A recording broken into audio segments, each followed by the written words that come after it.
here's a problem. It's actually going to be two problems about a certain distribution, home runs made by Mark McGuire in the years in the 1986 through 2001 seasons. It's problem number 13 up here, but I've kind of summarized it here.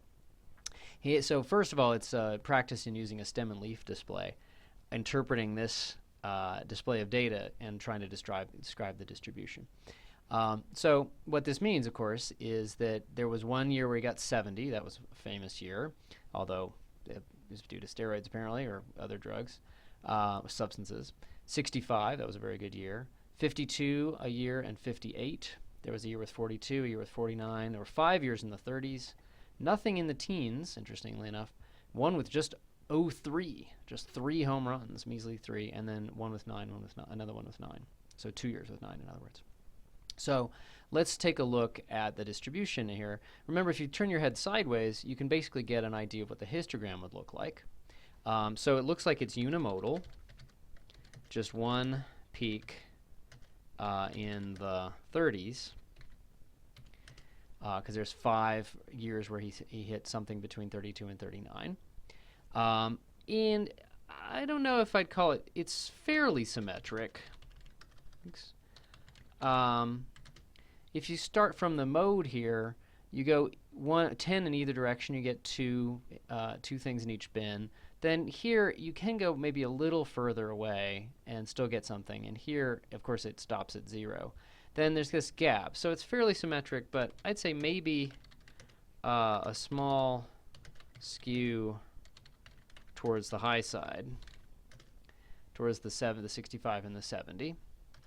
And a gap in the teens, although it might not be that significant. The gap is really between 2 9s and a 12. Maybe not a significant gap. So maybe if you wanted to say there's some reason why he just never did anything in the teens, that's just not very likely. It's not obvious. With this small number of data points, for example, with only 6, if you count it up, it's 16 different seasons. It might just be totally random that it didn't happen to be anything in the teens. And the that's the next problem. Let's go back up here though. Anything else? We could talk about the total spread, just quantitatively, that the total range is 67, 3 to 70. Oops. Okay. And are there any outliers? Well, because of this gap, you might consider these, but there's 3 of them, and that doesn't seem like an outlier to me. So probably no outliers. Okay. So there's a stem and leaf display of these home runs. Okay, so now let's look at number 15, home runs again. Let's look at this picture here. So what another student was asked to draw a graph of this data, and what they did is they produced it looks like a histogram when you first look at it, but if you look closely, this is the year. So it's 86 through 2001, and then home runs in each year. So they had access to the data, unlike we did in 13, that actually gives you when all these home runs happen. There's a few things that are wrong with this plot. One thing, if you carefully count the bars, this confused me when I looked at it first. There's actually 18 bars here, and there's only 16 years.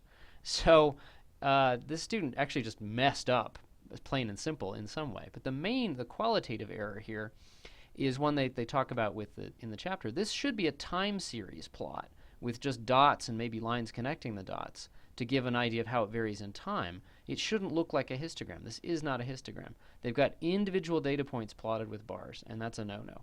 So that's the big error here in terms of the display. It looks like a histogram, but it's really a bad way to draw a time series. Now, it's interesting if you actually did put dots at the top of all the bars, it's interesting to look at the progression. It started out very low and then actually got very high right at the start of this time period, went down to a sink in the middle, then went way up high and then down low. But that would be better displayed with a time series plot. Then the part B, so let's just write that down. Okay, so this is, it looks like a histogram,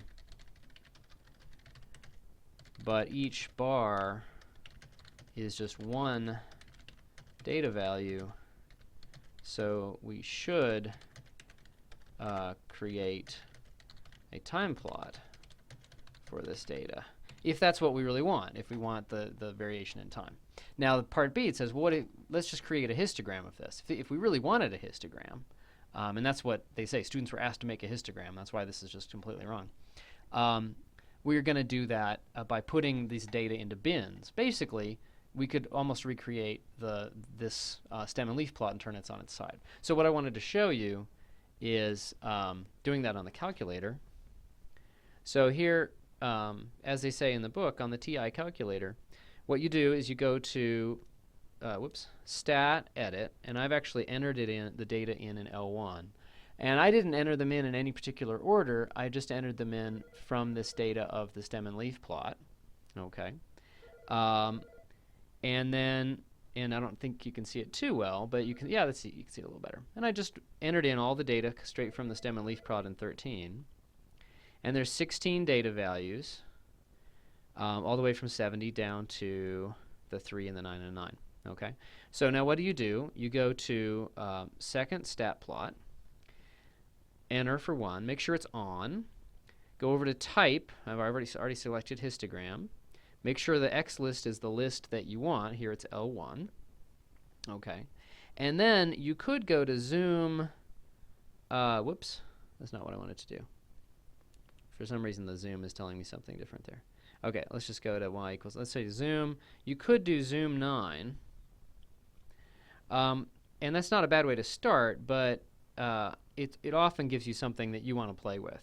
Let me actually show you what I have set up already. I did it by hand. X-min is 0. You can't really see that with the arrow, can you? X-min is 0. X-max is 75. That gets the whole range pretty well with simple numbers. And I said, okay, let's do X-scale 25. So the X-scale, remember, is the bin width. That's not the number of bins.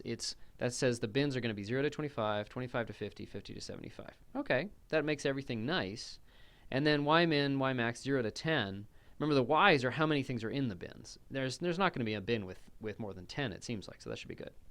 So that's what we get. Think about that for a second. Think about what you would say. Is that a good histogram? Hopefully you'd say no. The guideline is between 5 and 20 bins usually, and that's only 3 bins. It's extremely rough. We need smaller bins. So we could go back to the window and instead do like 15. That would be 5 bins. Now we're replicating a little bit closer what we were talking about with the stem and leaf plot. It's somewhat symmetrical. It's not ridiculously skewed.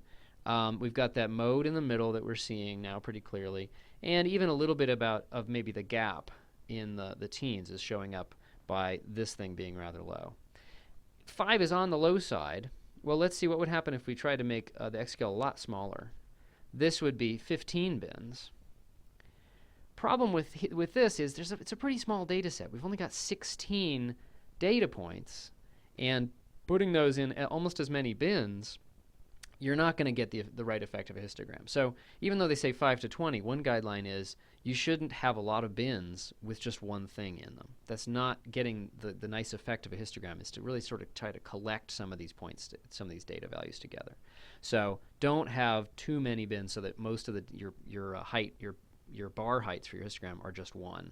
Some of them can be 1. Some of them will be if there's like outliers and things that are weird.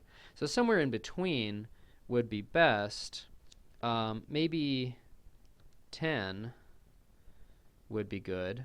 Okay, that looks pretty decent. You can see the gap in the teens. You can see that actually there were 3 at the bottom end, and that's a significant thing. I guess I didn't really explicitly say that in the description before. And it's more visually striking here that there were 3 years out of the 16 where he was in the single digits, even though he's a really good home run hitter. And you could call that bimodal, I guess.